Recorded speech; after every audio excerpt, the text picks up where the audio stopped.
Why aren't Europeans going? What are you doing here? Hey family, I hope you guys are well. I am good too. To those of you that continue watching, subscribing, liking, and sharing the content that I put out here, I don't take any of that for granted. So thank you so very much once again for your support. Today's video is something that is really exhausting to even explain. You can never predict what these people are capable of saying, even in a land that do not belong to them. They are literally telling our people to leave the land because they think they are the indigenous people of these lands. But yeah, guys, I want us to watch this clip. We come back and talk about it. Don't they? I mean, if that's what you're saying, they're running away from those wonderful opportunities. Why don't they take up the opportunity? In fact, why don't you take up the opportunity? Why would you come and make your fortune here in South Africa when, as you've described it, you could be making a fortune in Zimbabwe? Why are you here? Because I'm part of the problem in Zimbabwe. My attitude of thinking that I had to come and take up the opportunity that was offered to me here, so why don't you go instead home? of mining May land. I ask you that? Why do you not I go am going home. But Are right you? now, I've also got family in South Africa. I've got South African children, and those South African children don't just allow me to just stand up and leave, but I do have projects that I'm taking part in Zimbabwe because I've learned that those resources are the most important thing. If you have such faith in your country, in Zimbabwe, I would say and I would think you would get up and you would take your family and you would go and fix up the future of Zimbabwe. If you're saying there's land, if you're saying there's minerals, if you're saying there is so much wealth and opportunities for you there, you're living a contradiction. No, I'm not living a contradiction. You certainly are. By sitting here, you're living a contradiction. Because people are suffering in Zimbabwe. So why are people not languishing here? Why are people not going to the Netherlands? Why are Germans not going back to Germany? Is it because their countries are bad? Is it because they're running away from problems in the UK or in the States? Why aren't Europeans going? What are you doing here? I live here. This is my home. I'm not running away from it. Why are you living here instead of Europe? Why did your great-grandparents come here instead of Europe? We're not talking about grandparents. We're talking about me. No, we're talking about you. You've made it sound like a Zimbabwe needs to go back to Zimbabwe to show that Zimbabwe is working. So why are Europeans not going back to Europe? Why are Asians not going back to Asia? Why are they staying in South Africa? The context of the conversation is that you're saying that Zimbabwe is a beautiful country with great opportunities and people have run away from there to become waiters. The context is you are living here in South Africa when you could be going back and making that country work. That's the context. You also forgot that I was asked to come here. Somebody thought my skills were important here. I've been asked to go to other countries, but I believe in this country. But why don't you believe in Europe? No, I believe in South Africa. Why don't you believe in Europe? I believe in my country. Why don't you believe in Europe? You know, I'm starting to believe that this entire stereotype that South Africans are xenophobic is something that was created and is still pushed and forced onto the Black South Africans by people that look like her. And I want you to hear me out, all right? These people came, stole, plundered, unalived, RAPED, the women stole and grabbed their land, and they still have that. They have still consolidated themselves in power, you know, and they make it so hard for South Africans to live peacefully in their own country. Now, what that does is it creates that survival mentality of where these people are literally surviving for the fittest, and they are always on guard whenever they see anyone new coming to their country because they feel like these people are coming to steal from them, just like what happened when these people came.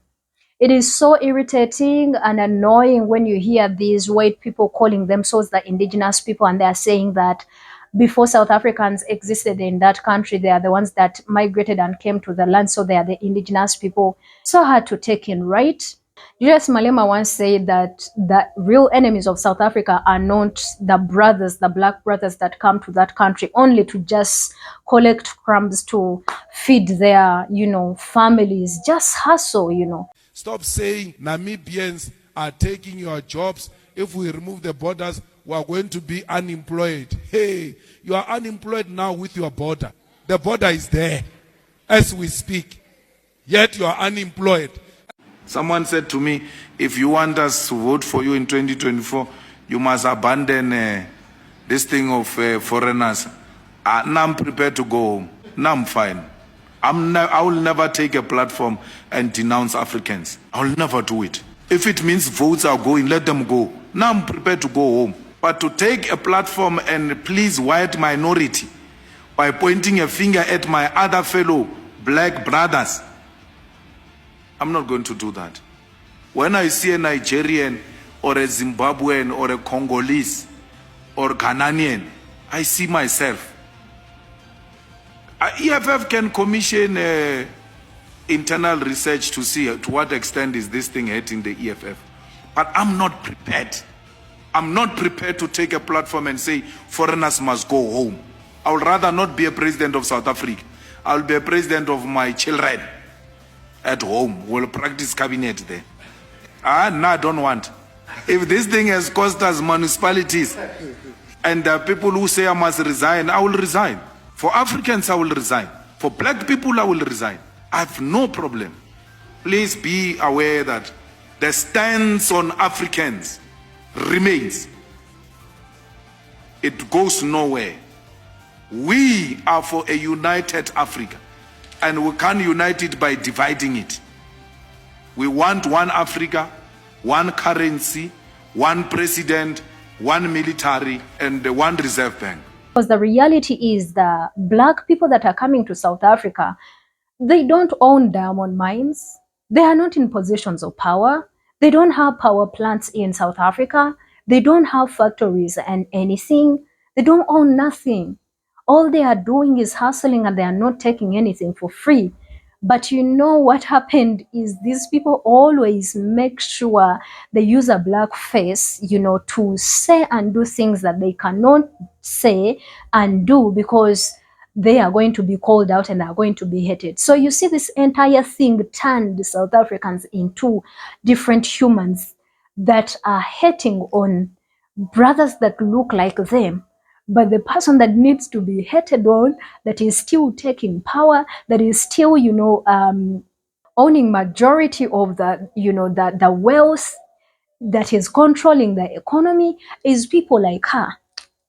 And she has the nerves to actually say, oh, I am South African, I am proud of this country. And I feel like that includes the fact that they are proud of the things they have done to the nationals of those. She probably did not expect him to, ask her the same question, and she tried to actually avoid it.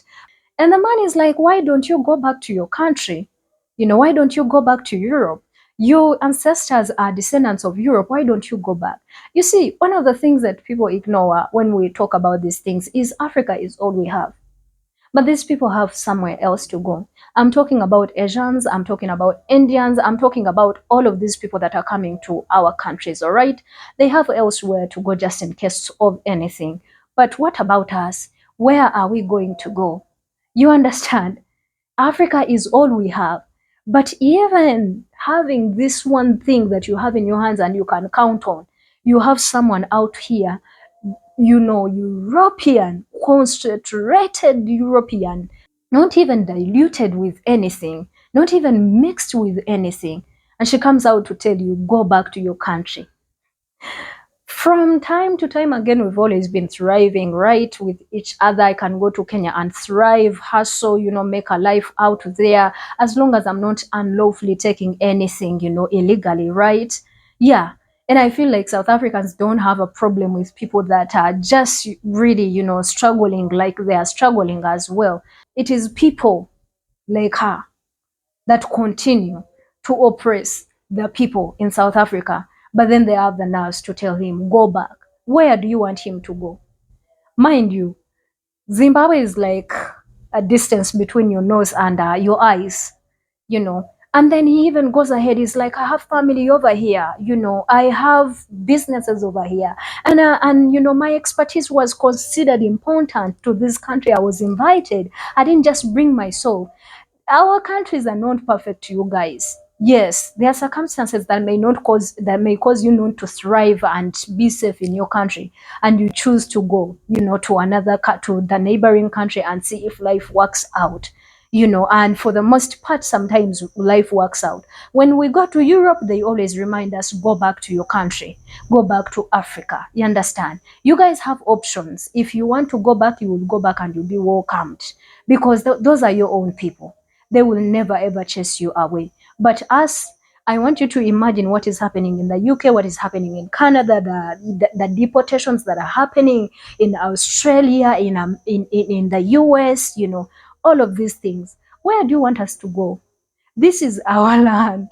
I feel like these people are always excited if someone is leaving in poverty. They're always excited when you are suffering. They would rather you be there than actually coming here to inconvenience and challenge them, because that is the problem. She took it personal and she got irritated because they don't want anyone to challenge them.